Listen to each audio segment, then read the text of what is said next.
They asked foster parents to take a cat from the adoption center for Christmas Day, because they were going to close. And they wanted the kitties to be in a home for Christmas. So I went there the day before and looked at a few cats, and I just saw Sophie. I knew instantly. I didn't know how old she was. I didn't know what she'd been through or anything. And I saw her and I said, you know, I'm taking her home, but I think I'll bring an empty carrier back. When I got home, I knew everything about her, and that also helped me decide to keep her, because she's an older lady like me, and I realized that they took such good care of her with her surgery. They had to reconstruct her paws because she had been declawed and very poorly. So they had to do surgery on her. So Sophie came to me after I was contacted by the Best Friends veterinarian. I was told that Sophie had been adopted and returned a couple of times.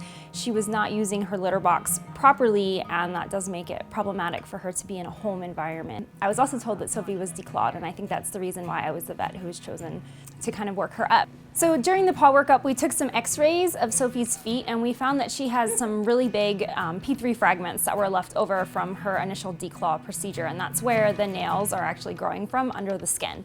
So declawing is actually an amputation, so you're removing P3. So it would be synonymous to me cutting off my finger right here. And it's an elective procedure that people have done on their cats that really in no way benefits the cats or their livelihood. We see a lot of declawed cats who become more aggressive, and thankfully Sophie is not one of those, but also a lot of declawed cats, their feet are really painful and they don't want to use their litter box. If they have fragments left over, it's like walking around with a pebble in your shoe 24/7. I think the biggest thing is that there really are so many alternatives in this day and age to declawing. If the reason why someone's considering declawing is to protect their furniture, you know, scratching posts can be great. You really do need to start engaging in a conversation with your veterinarian about the alternatives. A lot of times just increasing the enrichment in the cat's environment will eliminate all of those behaviors as well too. So the Paw Project is a nonprofit organization. It was started by Dr. Jenny Conrad, and it's a group of about 70 veterinarians at this point in time, nationally and internationally, whose goal is to end the practice of declawing.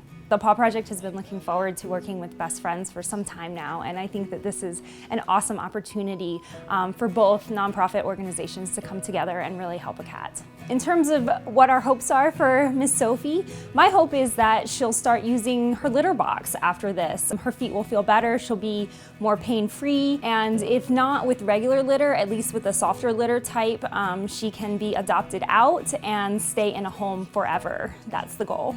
When she came here, I realized that she was not in pain anymore. It was obvious. She was walking, she was going to her litter box. They did a great job.